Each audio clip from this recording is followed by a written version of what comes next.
Assalamualaikum warahmatullahi wabarakatuh. Alhamdulillahi rabbil alamin. Amsayna ala fitratil Islam bi kalimat ikhlas wa ala dini nabiyyina Muhammad sallallahu alaihi wasallam wa ala millati abina Ibrahim hanifa ma kana minal musyrikin. Faqala fil Qur'anil Karim, a'udzu billahi as-sami'il 'alim minasy syaithanir rajim. Wa nazzil minal Qur'ani ma huwa syifaa'un wa rahmatul lil mu'minin. Ya alhamdulillah, segala puja dan puji hanya bagi Allah. Tidak ada kata yang mudah dan menjadikan berat amalan kita kecuali kata syukur kita kepada Allah. Para jamaah sekalian, ketika kita bicara tentang sehat, maka pintu gerbang yang Allah berikan untuk hidup sehat itu adalah puasa. Setiap makhluk yang Allah ciptakan melalui puasa, maka hasilnya pasti sangat luar biasa. Kalau kita lihat dari berbagai macam kitab-kitab klasik, ya, baik itu dari agama kita maupun kitab-kitab klasik tentang kesehatan yang muncul bukan dari agama kita. Seperti Hippocrates, dalam kitab kesehatannya beliau mengatakan bahwa dalam 1 bulan, kalau kalian pengen sehat, maka puasalah 9 hari. Ya. Nah, dari sinilah para ulama sepakat bahwa ternyata pintu gerbang untuk sehat dari berbagai macam kitab itu adalah puasa. Maka ada seorang dokter yang mengatakan seharusnya umat Islam itu sehat. Karena dalam 1 pekan dia ada puasa, dalam 1 bulan dia ada puasa, dalam 1 tahun dia ada puasa. Ya.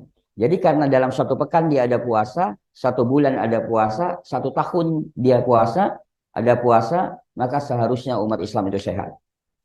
Tapi kalau kita bercermin hari ini, para jamaah sekalian, ya, ketika syariat itu menyampaikan kepada kita tentang puasa dan menjadi gerbangnya untuk hidup sehat, ya, tapi ternyata banyak umat Islam yang hari ini yang sakit. Ya, banyak umat Islam yang sakit. Dulu saya pernah meneliti, kita lihat dalam satu kajian penelitian waktu itu adalah saya meneliti tikus. Saya buat tikus itu menjadi 5 kelompok besar dan satu kelompok itu 5 ekor, 5 ekor. Tikus yang pertama saya suruh puasa Senin Kemis. Ya, jadi binatang suruh puasa. Ya, jadi pada saat itu ditimbang berat badannya berapa. Jadi pada saat sahur kita kasih makanan dengan porsi makanannya. Nah, tikus yang kedua saya suruh puasa Ayyamul Bid. Jadi pertengahan bulan. Ya, tikus yang ketiga ya saya suruh puasa sepanjang hari. Ya, atau tikus yang ketiga saya suruh puasa Daud. Ya, puasa Daud. Nah, tikus yang keempat puasa sepanjang hari. Nah, tikus yang kelima porsinya sama dengan manusia, sehari makan 3 kali. Jadi ada makan pagi, makan siang, makan sore atau makan malam. Nah, pada saat penelitian kita menguji, nah ternyata tikus yang mengalami puasa Senin Kemis itu usianya paling lama ya ada yang 8 bulan sampai 1 tahun 2 bulan. Nah, ini 1 tahun 2 bulan ya yang paling lama. Tikus yang puasa Ayyamul Bid pertengahan bulan ini hampir sama, tapi ada satu ekor tikus itu usianya 1 tahun 4 bulan. Nah, tikus yang puasa Daud ini Masya Allah. Yang paling cepat meninggalnya usianya 2 tahun 8 bulan dan yang paling lama 3 tahun 2 bulan. Nah, tikus yang disuruh puasa sepanjang hari usianya itu hanya 6 hari. Jadi puasa aja dia nggak sahur, nggak buka, nggak makan, 6 hari mati. Ya, jadi kalau manusia mau coba, coba aja berapa hari kita bikin kekuatannya kan. Nah, tapi tikus itu 6 hari mati. Nah, tikus yang kita anjurkan untuk puasa atau makan sebagaimana makannya manusia, nah itu juga usianya paling lama hanya 1 tahun. Nah, maka Islam mengajarkan dalam hukum syariah bagaimana gerbang untuk sehat itu kita melalui puasa. Ya, maka kalau ada orang sakit, puasa disuruh. Ya, Ustaz, bagaimana kalau asam lambung? Puasa kan tidak boleh. Nah, ini ada aturannya. Ya, orang yang sakit asam lambung supaya GERD-nya tidak muncul, maka niat puasanya di malam hari. Jadi mau tidur niat. Ya, supaya apa? Enzim di dalam tubuhnya dikeluarkan sehingga lambungnya aman. Ya. Nah, makanya Islam mengajarkan kepada kita, ayo kalau mau sehat puasa. Nah, maka ketika Harun ar-Rasyid pada saat itu memanggil 4 dokter besar, pada saat itu ada wabah, Harun ar-Rasyid ini seorang ulama dan sekaligus dia adalah seorang dokter, ya seorang pemimpin. Ya, jadi dia seorang pemimpin, seorang ulama, karena ada wabah, dia memanggil dokter-dokter terkenal abad itu. Nah, dokter yang pertama dari Romawi. Ya, dokter pertama dari Romawi ditanya, obat apa yang paling manjur abad ini? Maka dokter yang pertama menjawab, karena seorang raja yang manggil, maka dia kasih tahu obat yang paling manjur, maka dijawablah obat yang paling manjur abad ini adalah daun seledri. Nah, daun seledri, Pak. Jadi daun seledri itu dari dulu kitab klasik sudah ada. Ya, kita taunya hanya bikin sop, ya. Nah, ternyata daun seledri itu bagus. Ya, buat diuretik, jadi buang air kecil jadi lancar, fungsi ginjal baik karena dia kelembapannya tinggi, dia menstabilkan fungsi ginjal kita. Tensi jadi bagus. Nah, dokter yang kedua dipanggil, dokter dari Irak. Obat apa yang paling manjur abad ini? Maka dijawablah oleh dokter tersebut, obat yang paling manjur adalah air hangat. Ini air hangat. Walaupun dalam kitab Tibun Nabawi, dalam kitab Jadil Ma'ad, ya, jilid yang keempat tentang bab Tibun Nabawi, Ibnu Qayyim mengangkat ada bab tentang mandi dengan air es. Dengan air es. Ya. Jadi mandi itu dengan air dingin, minum dengan air hangat. Kalau kita kebalik, mandi dengan air hangat, minum dengan air dingin. Nah, waktu saya kaji tentang mandi dengan air sal, dengan air es itu, di Saudi itu, saya sempat mulazamah dengan seorang syekh yang usianya udah 80 tahun, kulitnya halus. Nggak keriput-keriput. Ternyata dia setiap ngisi acara, ada ngisi acara, di hotelnya itu disuruh siapkan, di bathtubnya itu es balok. Ya, tapi bukan berendam langsung, itu bisa meninggal. Ya, jadi dia mandi dulu, berwudu dulu, karena adab tentang mandi itu berwudu dulu. Ya, disabunin, nah bilas terakhir dengan es, dengan air es. Jadi pori-pori kita itu dikatakan dalam kitab itu Ibnu Hazm mengatakan seorang ahli fikih bahwa pori-pori kita itu kotorannya itu bisa keluar itu dengan air dingin. Nah, kalau dengan air hangat dia akan ketutup, maka orang yang sering mandi dengan air hangat cepat gerah lagi, Pak. Ya, karena pori-porinya nggak bersih. Nah, kalau di Indonesia kita nggak perlu air es karena subuh itu airnya sudah dingin. Ya, jadi mandi subuh. Ya, maka tadi dokter yang kedua mengatakan minum dengan air hangat. Minum dengan air. Nah, terus saya dokter yang ketiga, dokter dari India. Ditanya oleh Harun ar-Rasyid, obat apa yang paling manjur abad ini? Maka dijawablah obat yang manjur itu adalah biji hitam. Biji hitam itu habatus sauda. Maka Nabi mengatakan alaikum bihadi habatus sauda syifa'an kulli da'il sam. Hendaklah kalian mengkonsumsi habatus sauda karena obat segala macam penyakit kecuali maut atau kecuali tua. Nah, dipanggillah dokter yang terakhir. Dokter dari Afrika. Dokter hitam, ya dokternya paling cerdas. Ditanya oleh Harun ar-Rasyid, obat apa yang paling manjur abad ini? Maka dijawablah, benar apa yang dikatakan dari Romawi, benar apa yang dikatakan dari Irak, benar yang dikatakan dari India. Lalu Harun ar-Rasyid mengatakan, nah menurut Anda menggabungkan ketiga-tiganya dan ditambah obat yang paling manjur, makanlah ketika selera, berhentilah ketika selera. Nah, jadi Islam mengajarkan kepada kita bukan pelarangan bab makan, tapi batasin jumlah. Ya, maka kalau ada orang mengatakan, wah kamu asam urat, nggak boleh makan emping, ya, padahal dia pengen makan emping. Kolesterol misalnya kan, nggak boleh makan durian, sedangkan di depannya disediakan banyak durian, temannya makan durian, itu jauh lebih sakit daripada dia makan, Pak. Nah, satu emping untuk penderita asam urat itu tidak berefek. Yang membuat berefek untuk penderita asam urat adalah bahasa tanggung sayang mubazir. Akan satu emping, sayang nambah lagi, mubazir tanggung. Nah, itu yang bahaya. Nah, maka Islam mengajarkan kepada kita itu batasin jumlahnya. Ya, kalau kamu tahu sakit asam urat, ya udah porsinya dikurangin. Nah, makanya dikatakan kenapa puasa itu adalah gerbang untuk sehat, karena itu mengatur tentang pola hidup kita yang baik. Ya, jadi saya pernah meneliti karena dulu hobi saya burung elang. Saya punya burung elang dulu banyak gede-gede, Pak. Karena setiap hobi saya harus riset. Akhirnya saya meneliti bergabung dengan teman-teman pencinta elang dan peneliti elang di kaki Gunung Salak. Saya datang ke sana karena mereka peneliti yang udah tua-tua. Saya minta data-datanya.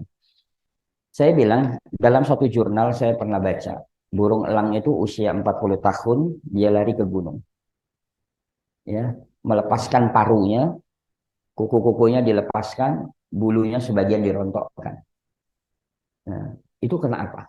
Akhirnya peneliti mereka mengatakan bahwa, Mas, kalau burung elang itu tidak usia 40 tahun dia nggak ke gunung dan melepaskan paruhnya, mati. Tapi karena dia usia 40 tahun, mereka sudah punya insting, punya nalar yang kuat, dia lari ke gunung, dia lepaskan semuanya untuk dia berdiam beberapa bulan, nanti dia bisa panjang umurnya sampai 80 tahun. Artinya, dia tidak makan dulu, mendiamkan dirinya, merontokkan semuanya untuk regenerasi selnya, baru dia turun lagi. Dan usianya bisa panjang menjadi 80 tahun. Ya.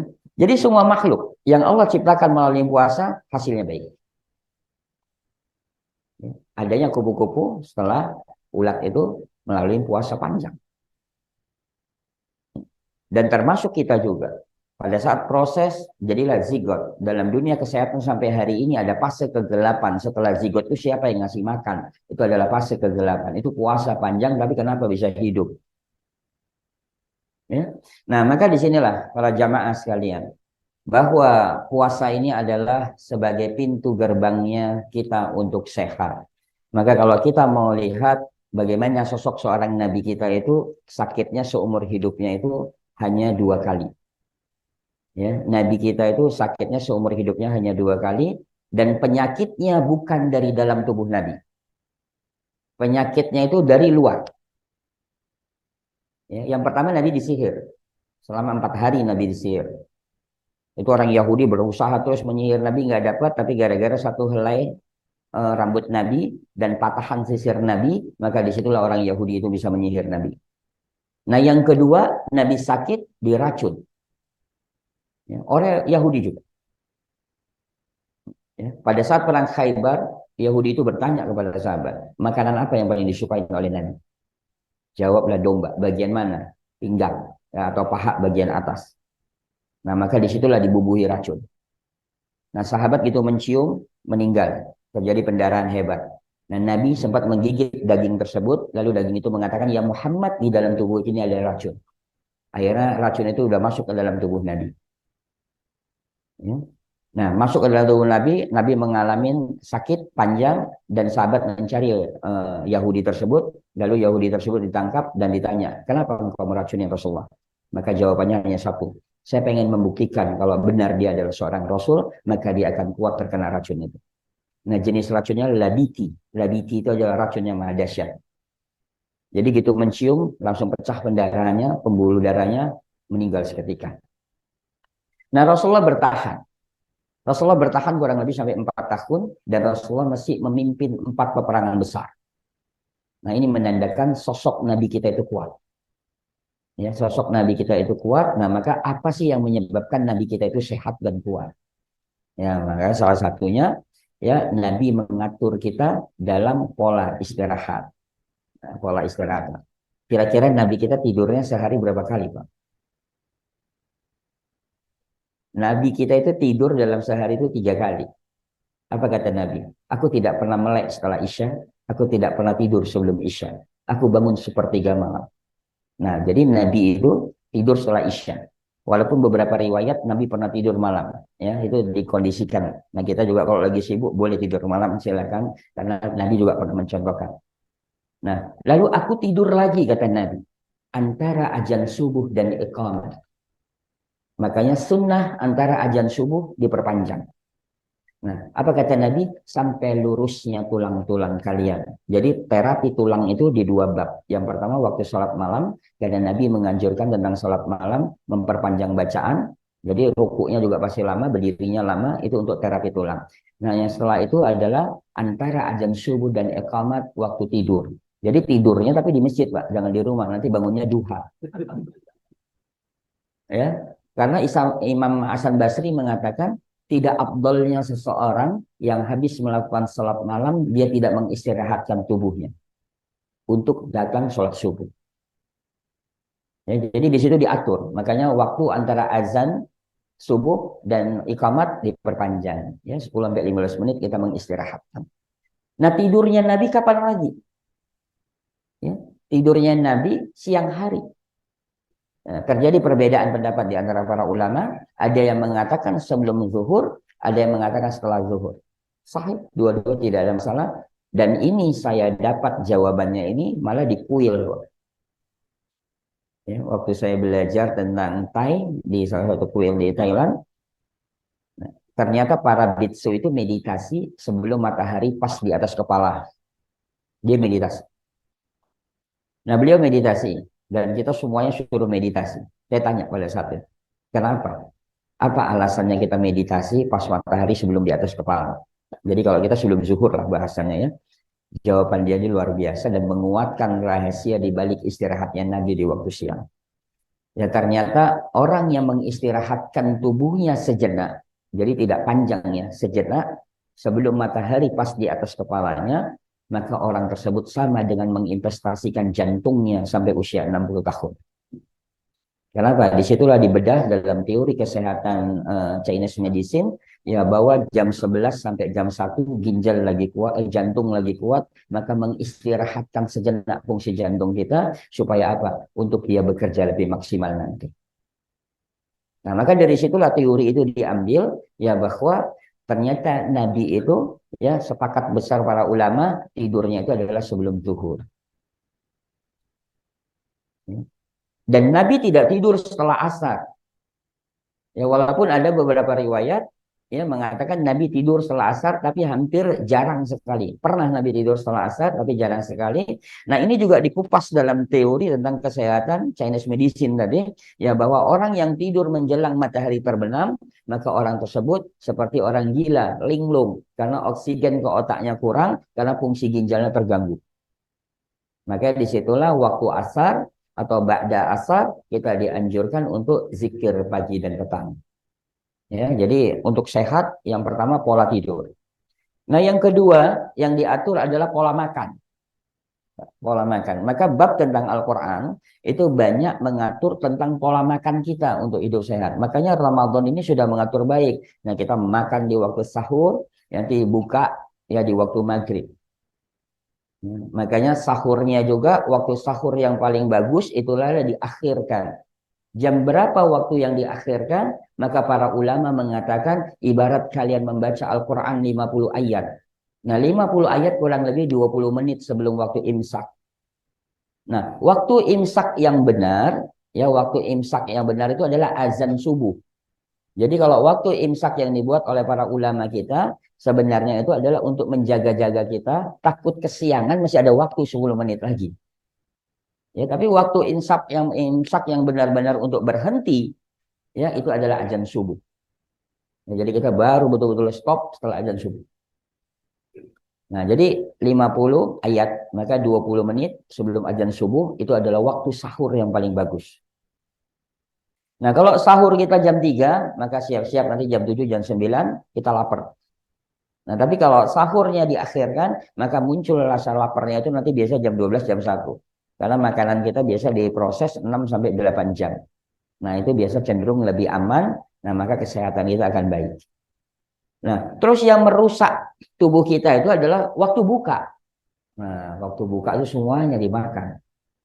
Ya, maka kata Nabi, mereka ketika puasa mengecil, setan itu ketika puasa mengecil, tapi ketika buka dia membesar. Karena semuanya dibuka. Ya, ada ini dimakan. Orang Indonesia biasa sunnah makan kurma, wajib gorengan. Iya, makan kurmanya satu, gorengannya bisa banyak. Ya kan? Makanya itu rebutan, makanya sunnahnya kurma, wajibnya pasti gorengan. Ya. Jadi sunnahnya dalam berbuka itu adalah yang pertama makan kurma dulu. Satu butir kurma, baru satu teguk air dan berdoa. Ya. Nah, disitulah Allah akan kabulkan doa-doa kita. Nah, kenapa masuk kurma dulu? Karena apa tidak ada dalil Nabi ketika berbuka puasa dengan madu, tapi Nabi ketika buka puasa dengan kurma. Jadi tidak ada dalil buka puasa dengan yang manis-manis itu iklan. Ya, itu iklan zaman dulu tuh. Ya, jadi buka puasa itu Nabi dengan kurma karena tidak dengan madu, karena semanis-manisnya madu dia ada asam. Rasa asam ini akan mengganggu bagi orang yang mengalami asam lambung antara waktu berbuka dengan sholat maghrib berdekatan. Ya, jadi khawatir sakit. Maka Nabi tidak memunculkan bab buka puasa dengan madu, tapi Nabi memunculkan buka puasa dengan kurma. Karena kurma itu tidak ada asamnya. Dan kurma bisa dicerna dalam tubuh itu hanya waktu 3,5 menit. Jadi energi dalam tubuh kita. Nah, jadi kurma sangat bagus. Nah, tapi ada catatan. Di dalam kitab Tibun Nabawi, Imam Muslim pernah mengalami peradangan hebat ketika mengonsumsi kurma. Karena kulit kurma itu keras. Maka sering sekali maka munculnya Nabi ada minuman kesukaanku yang dibuat oleh wanita dari Habasyah. Yaitu rendaman kurma yang dibuat di pagi hari, diminum sore hari, yang dibuat di malam hari, diminum di pagi hari. Ya, nabis, rendaman kurma yang dibuat oleh wanita dari Habasyah. Ya, ini bertujuan untuk apa? Menghilangkan kulitnya, karena kulit kurma ini keras yang mudah menyayat dinding usus sehingga bisa terjadi peradangan hebat. Maka Imam Muslim itu pada saat dia meraihkan hadis, dia demam tinggi karena dia terlalu banyak mengonsumsi kurma. Ya, tapi kalau yang tidak punya asam lambung, kita mau mengkonsumsi, maka coba dikunyah lama, nah baru dimakan. Nah, itu bagus sekali kurma. Ya, jadi jangan cari enaknya. Memang kurma sekarang misalnya sukari enak, tapi kulitnya keras banget. Ya, kulitnya itu yang sering bikin kita jadi batuk, ya, jadi radang, demam. Nah, makanya sebaiknya direndam sedikit atau dikupas, atau mau ya dikunyah lama. Nah, kurma ini unik. Nah, maka jangan dihancurkan waktu buka puasa kita ya, dengan sesuatu yang menyebabkan kita tadi lambung sudah bekerja baik, ya, tubuh kita sudah baik, jadi rusak karena semuanya dimakan. Nah, maka silakan yang biasa makan, nanti makan ringan dulu, baru sholat. Ya, habis sholat silakan mau dilanjutkan makan lagi silakan. Nah, diatur siklus itu. Nah, itulah yang menyebabkan kita sehat. Nah, terus apa lagi sih yang menyebabkan kita sehat? Maka olahraga. Ya, olahraga. Walaupun puasa, Ustaz gimana? Tetap olahraga. Ya, olahraga ini sunnah. Sekarang lagi ngetren Ustaz olahraga sunnah. Ada memanah, berkuda, berenang. Ya, tapi hari ini udah bukan jadi olahraga sunnah. Kenapa saya katakan tidak menjadi olahraga sunnah? Karena menjadi olahraga selfie. Jadi masuk kolam renang, foto, keluar lagi. Ya kan? Nah, memanah, tarik busur, foto, selesai. Nggak jadi mana. Kuda, naik di atas kuda, foto-foto, keluar lagi. Nggak jadi berkuda. Nah, jadi olahraga itu harus tuntas. Ya berenang, ya berenang. Nah, akibatnya apa? Yang bisa ketika berenang, ya cuma gaya dada.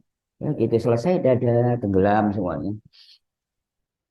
Ya, jadi olahraga yang harus kita jaga. Jadi Ramadan kita sudah baik dengan puasanya, pola makan sudah baik, istirahat kita sudah diatur, nah olahraga yang baik. Ya. Jadi olahraga itu tidak mesti harus kita lari 1 jam atau 2 jam. Olahraga itu bagaimana kita bisa enjoy, bisa mengistirahatkan ya tubuh kita, rileks, ya, jalan pagi di masjid, jalan cepat. Nah itu adalah bagian dari olahraga. Mungkin yang umahat ibu-ibu Ustaz tiap hari saya berjemur, saya jemur pakaian, keringatan terus. Apakah itu olahraga? Enggak. Karena ketika jemur, otaknya berpikir, hari ini hujan enggak ya? Kering apa enggak ya? Tuh, kalau enggak kering, dia gimana? Nah, itu enggak olahraga, karena menggerutu. Ya, ngepel, apakah itu olahraga? Enggak juga. Nanti pas lagi ngepel, belum kering, anaknya datang ngomel-ngomel. Nah, itu juga enggak olahraga. Jadi olahraga itu adalah dengan jalan, rileks, segala macam. Nah, sama. Ketika saya diajak komunitas sepeda di kompleks saya, besok kita olahraga sepeda, ayo, saya ikutin. Ya ternyata itu juga nggak olahraga. Kenapa saya katakan nggak olahraga di komunitas itu? Karena dia tahu setiap pengkolan mana tahu goreng yang enak, mana pangsit yang enak, dia berhenti. Iya, akhirnya nggak sehat. Jadi olahraga itu simpel, kita jalan cepat aja, masjid, balik segala macam itu adalah olahraga. Nah, maka dari situlah para jamaah sekalian, ketika syariat ini diturunkan dengan bab adanya puasa ini adalah mengatur tentang siklus kita. Makanya kenapa 10 hari pertama kita lemes segala macam? Karena memang itu detoksifikasi.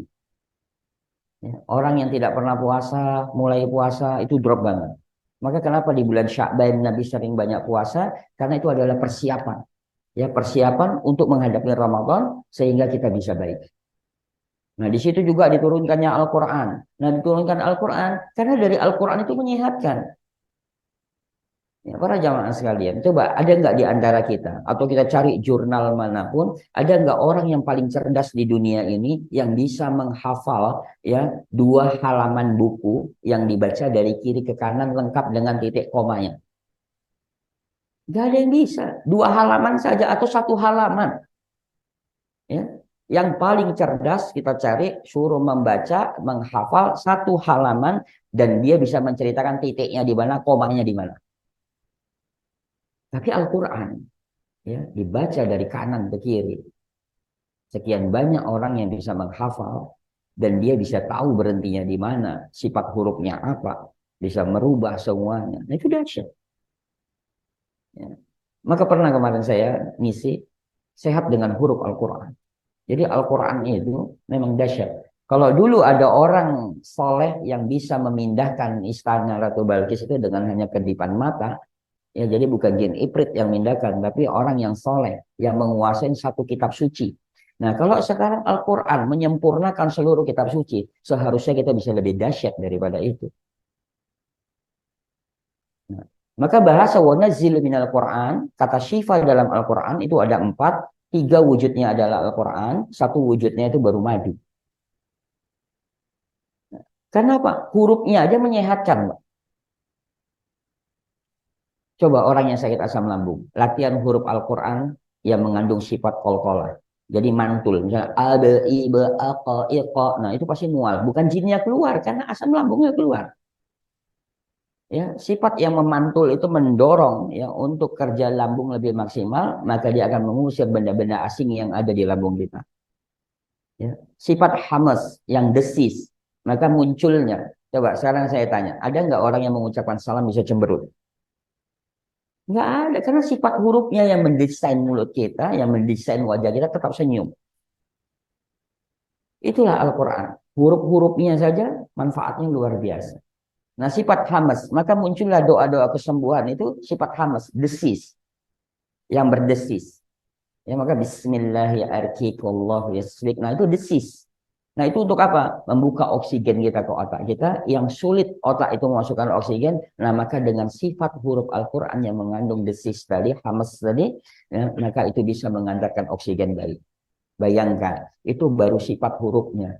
Bagaimana huruf dirangkai menjadi ayat. Bagaimana ayat dirangkai menjadi surat. Bagaimana surat dikumpulkan menjadi Al-Quran. Ya. Nah, ini maka para jamaah sekalian, coba baca Al-Quran. Maka Imam Syafi'i itu dalam Ramadan, ya, setiap hari Imam Syafi'i itu khatam dalam 1 hari itu 2 kali. Maka selama Ramadan itu 60 kali khatam. Ya, kalau kita udah usah khatam, kulhu khatam. Ya, bisa ngulang-ulang khatam terus. Enggak, coba. Nah, kita nggak bisa seperti mereka mulai disiplin. Sehari 1/2 halaman dah. Ya, terus ada waktu sedikit. Kalau tadi baca cepat, ya kasih waktu 15 menit. Misalnya baca pelan-pelan. Supaya apa? Itu melatih huruf-hurufnya. Nah, dari huruf ini kita urai. Maka lengkaplah paket Ramadan itu. Ada puasanya, ada Qur'annya diturunkan. Ya. Dari huruf ini diurai. Saya pernah diskusi dengan dokter spesialis THT di Semarang. Dok, penanganan orang yang sakit telinga atau membersihkan telinga, bagaimana caranya? Apakah dengan cotton bud itu dibolehkan? Nah, ternyata beliau mengatakan tidak boleh, Ustaz. Biasanya kita ajarkan mereka itu untuk membersihkan itu dengan senam wajah atau mengkonsumsi permen karet untuk menggerakkan. Jadi sehingga kotoran keluar. Nah, saya bilang di dalam kitab-kitab pengobatan Islam juga memang tidak ada membersihkan telinga. Mata ada, hidung ada, mulut ada, ya, rambut ada, kuku ada, jari-jari ada, tapi telinga nggak ada. Seolah-olah babnya hilang. Ya. Ternyata apa? Dengan orang melatih atau membaca Al-Quran dengan pelan dan mengeluarkan suaranya, dia sama dengan menggerakkan seluruh otot dan saraf-sarafnya. Nah itu dengan sendirinya kotoran di telinga kita itu akan keluar. Lalu ketika kita berwudu, maka telunjuk kita masuk ke dalam telinga kita, lalu diputar, maka itu akan bersih telinga kita. Jadi Islam mengajarkan, makanya ketika baca Al-Quran jangan menggumam. Jangan, apaan itu? Ya, jadi baca, ya baca pelan-pelan, ya baca, perhatikan hurufnya. Ya, Ustaz nggak hafal, saya pengen belajar soal Al-Fatihahnya saja, silakan belajar. Yang penting gerakkan, keluarkan. Ya, keluarkan untuk apa?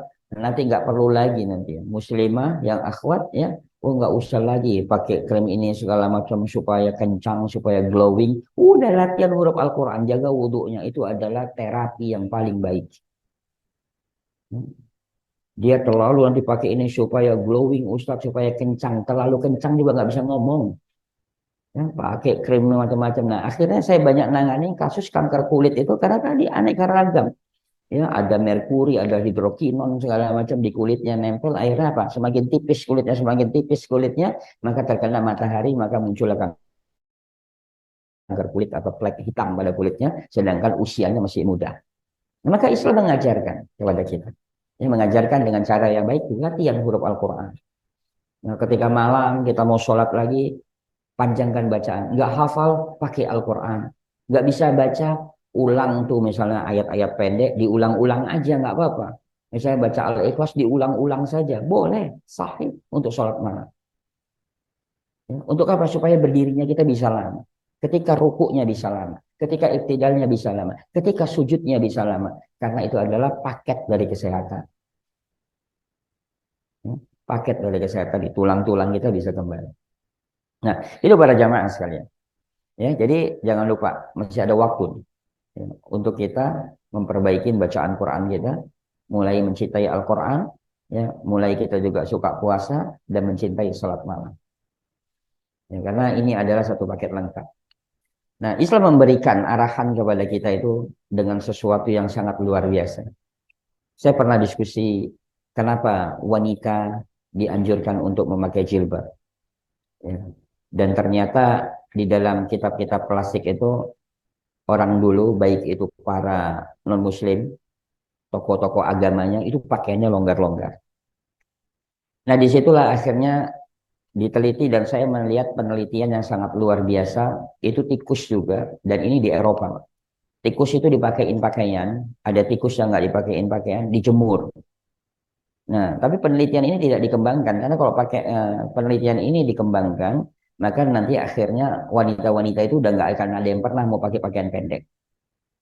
Ya, akhirnya nanti pabrik-pabrik pakaian pendek itu nggak laku. Nah, akhirnya tikus itu dijemur tiap hari, ya, yang dipakein pakaian semuanya ditutup, ada yang juga mukanya ada yang dibuka, yang lainnya ditutup, ya. Dan itu ada juga yang nggak dipakai dijemur. Nah, ternyata ya tikus yang tidak dikenain satu helai kain, nah itu perkembangan sel kanker kulitnya cepat. Ya, jadi Islam menjaga kita. Nah, laki-laki misalnya la isbal, tidak boleh isbal. Nah, celana tidak boleh terlalu panjang, yang sampai menyeret-nyeret. Ya, celana di atas mata kaki. Ya, bukan berarti harus cingkrang banget, sedikit aja di atas mata kaki. Dan ini pernah saya pelajari dalam kitab kesehatan klasik tersebut. Ya, saya tanya juga, kenapa bitsu-bitsu itu celananya di atas mata kaki, lalu dipakai kaos kaki. Saya tanya, kenapa? Karena ternyata terjadinya sisa metabolisme pada laki-laki, keluarnya udara panas pada laki-laki itu jam 11 sampai jam 1 siang, itu di atas mata kaki. Makanya kalau kita lihat celana yang sering panjang itu sering pinggiran itu jahitannya sudah terbakar. Ya, karena udara panas kita dikeluarkan itu di atas mata kaki, tepatnya jam 11 sampai jam 1 siang. Nah, beda dengan wanita.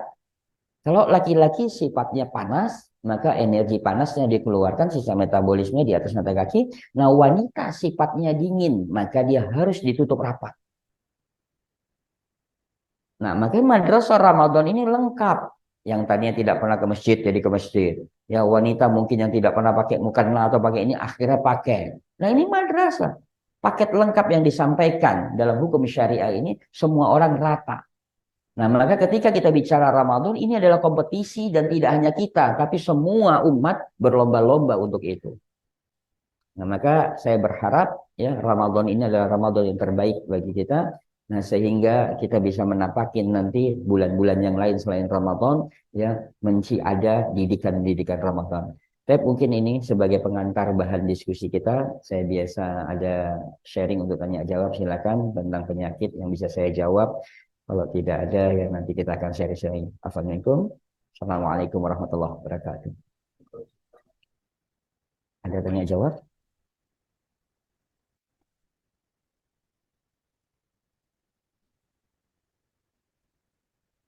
Silakan yang mau bertanya, itu Bapak di belakang. Wassalamualaikum warahmatullahi Saya mau tanya, kalau Rasulullah tuh tidur siang sebentar itu kurang tidur. Ya, baik. Rasulullah itu tidur siang itu rata-rata hampir paling lama itu 20 menit. Maka kan kalau kita sama Nabi itu selisihnya sedikit lah. Nabi sedikit tidur, kita sedikit-sedikit tidur. Iya kan? Selalu sedikit. Nabi sedikit makan, kita sedikit-sedikit makan. Ya, jadi Nabi itu memang dia tidurnya tidak pernah lama. Lamanya itu tidur waktu malam saja. Dan itu juga kalau kita lihat dari beberapa riwayat, ya 4 sampai 5 jam. 4 sampai 5 jam. Bahkan dalam riwayatnya Imam Bukhari, ya mereka itu kalau lagi menulis hadis itu rambutnya Imam Bukhari itu panjang. Dalam kisahnya itu diikat di pohon. Jadi kalau ngantuk bangun lagi, Pak. Jadi saking waktu itu betul-betul manfaat. Ya.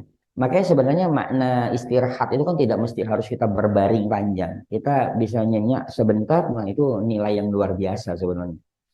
Ya bisa. Makanya kan kadang ada orang lihat tuh di bawah pohon ya dia bisa tidur. Nah itu luar biasa, itu kenikmatan yang Allah berikan. Ada orang mau tidur aja harus beli obat. Nah, jadi itu. Jadi disitulah para ulama mengatakan kalau kalian mau bangun malam, maka tidurlah di siang hari. Maka Allah akan bukakan pintunya untuk di malam hari. Jadi, nah sekarang tidur siang ini menjadi penelitian di Jepang, ya ternyata meningkatkan kecerdasan. Makanya anak-anak di Jepang itu kalau dia sekolah maka disuruh istirahat tuh, ya walaupun di mejanya dia istirahat saja, suruh tidur harus tidur. Nah karena memang dalam kajian itu dikatakan yang menyebabkan orang itu cerdas dua organ, termasuk terkait dengan hadis Nabi, ya dua organ jantung dan ginjal. Nah, jantung dan ginjal inilah yang membuat kecerdasan. Maka siang itu adalah kaitannya dengan jantung, jantung pasangannya ginjal, maka orang tersebut akan baik. Nah, jadi tidurnya nggak lama. Itu mungkin, Pak. Baik. Ya, mesti ada lanjutannya. Nah, Kalau ini totalnya berapa jam? Kalau jam malam biasanya 20 menit yang siang yang dari azan sampai iqamah. Kalau iya. penelitian banyak yang Betul, betul. Nah, 7 sampai 8 jam itu sebenarnya untuk nah penelitian itu sebenarnya harus dituntaskan. Ya, 7 8 jam itu untuk anak-anak. Anak-anak yang mereka butuh waktu istirahat panjang. Sedangkan orang tua itu jangankan pakai metode itu, udah bangun sendiri, sebentar-sebentar bangun, sebentar baru bangun. Nah, maka di sini butuh kualitas tidur. Kalau misalnya dalam hadisnya langsung tidak disebutkan berapa jam total tidurnya Nabi, tapi memang waktu istirahatnya Nabi sedikit. Ya, tadi antara azan Isya dia tidur, sepertiga malam bangun. Para ulama membagi, misalnya masuk waktu malam ya maghrib, maka bangun sepertiga malam sekitar jam 1 jam 2. Ya jam 1 jam 2 Nabi bangun, dan Nabi nanti tidurnya lagi antara azan subuh dan iqamat, maka sunnahnya perpanjang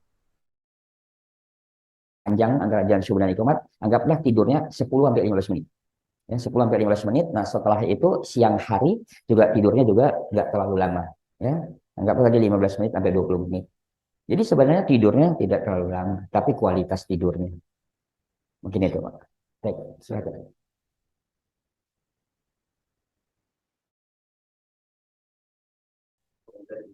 Heeh.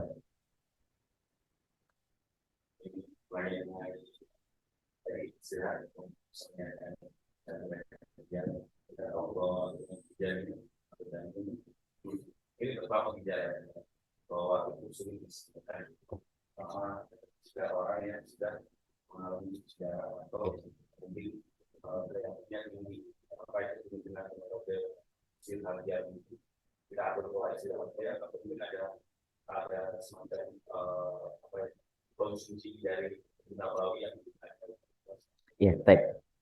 Ya, bismillah, semoga Allah sembuhkan bagi yang sakit. Ginjal itu mempengaruhi kesedihan. Makanya orang yang sakit ginjal putus asanya tinggi. Nah, makanya sedih itu harus dilawan dengan kegembiraan. Makanya fungsi dari ginjal itu akan naik ketika orang tersebut gembira. Nah, ini sama dengan ketika saya meneliti penderita kanker. Ya, banyak orang yang Allah berikan kesembuhan penderita kanker itu karena satu, dia tidak kemo. Yang kedua, dijauhkan dia dari sosial media. Karena setiap dia lihat, oh ini nggak sembuh segala macam. Nah, itu menjadi doa bagi dia. Ya, tapi ketika dia bilang, wah saya sembuh nih, insya Allah Allah sembuhkan, maka menjadi doa dia untuk yakin sembuh.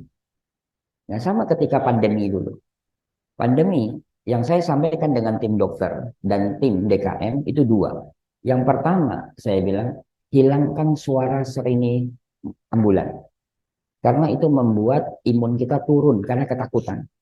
Yang kedua, di masjid, umumkan kabar baik bahwa saudara kita yang terkena COVID sembuh. Jangan berita innalillahi wa inna ilaihi rojiun. Masjid ini innalillahi, semuanya innalillahi. Akhirnya imunnya turun.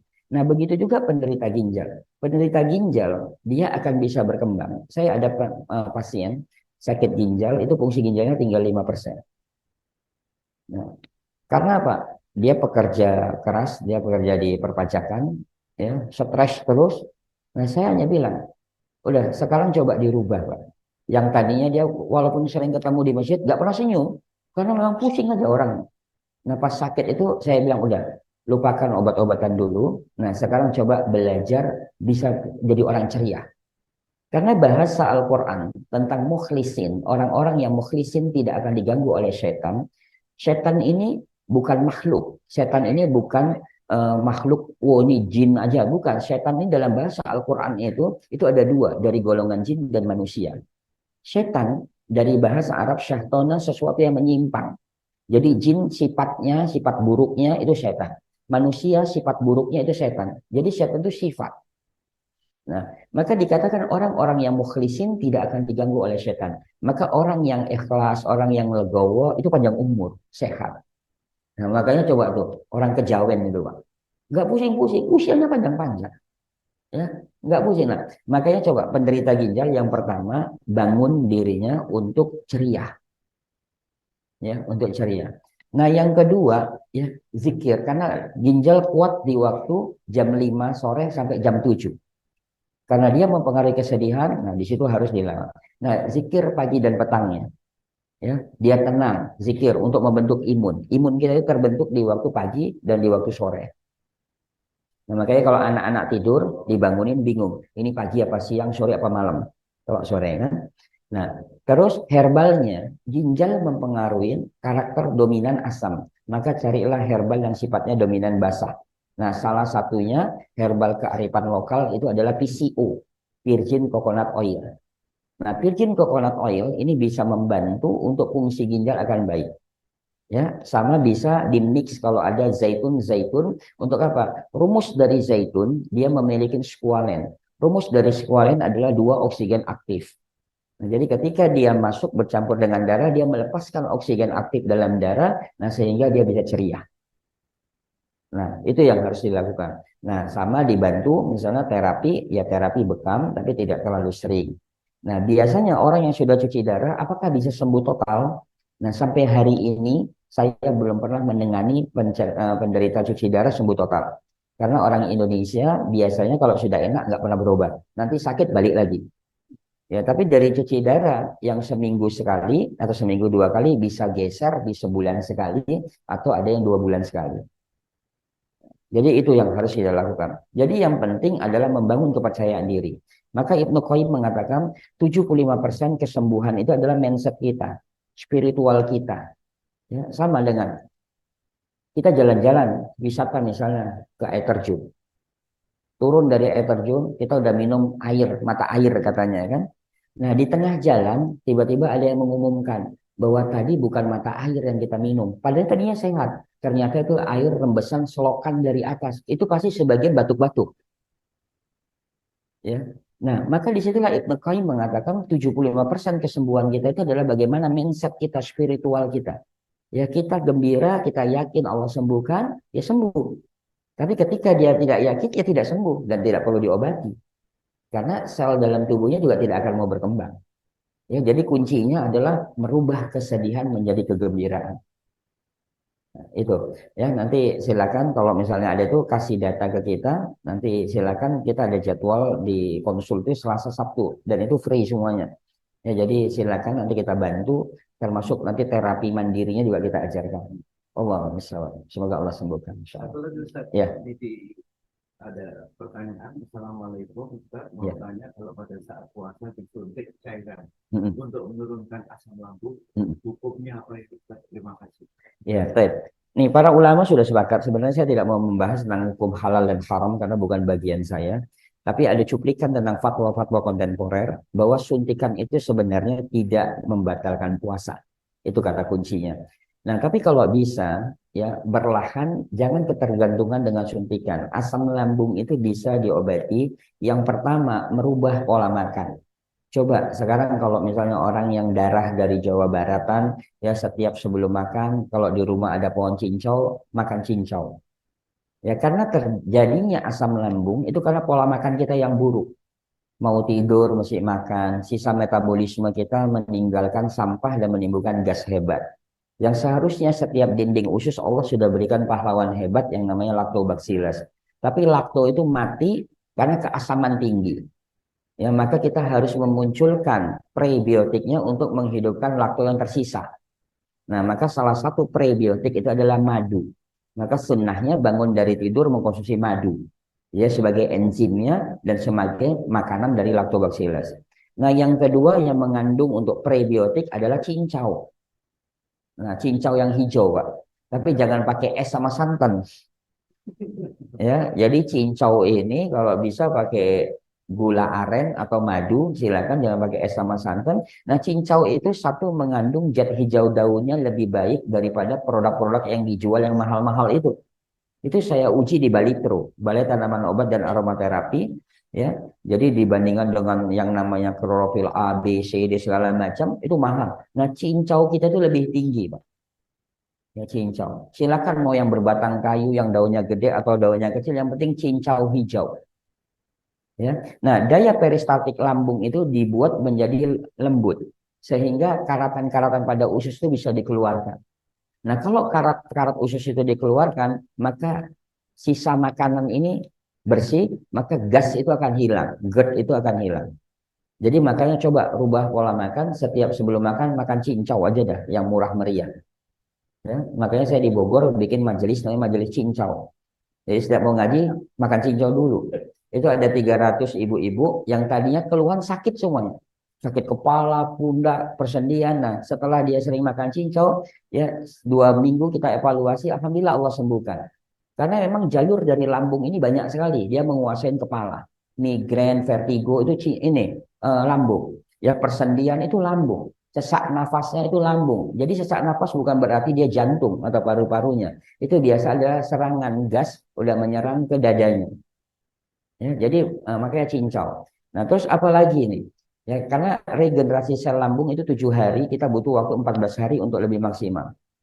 Nah, konsumsi kacang-kacangan.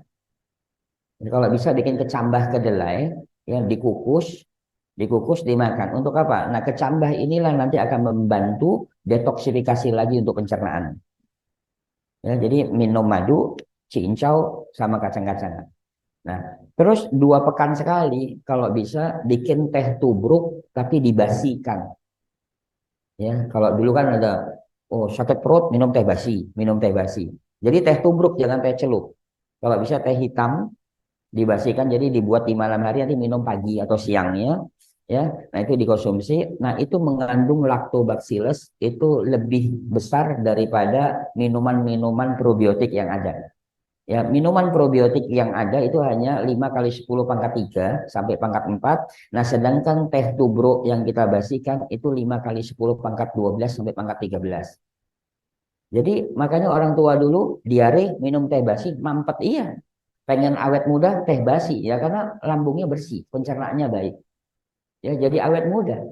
Karena nggak ada orang bisa senyum lagi nahan BAB. Bisa senyum nggak, Pak? Karena penuh. Tapi ketika keluar dia bisa senyum.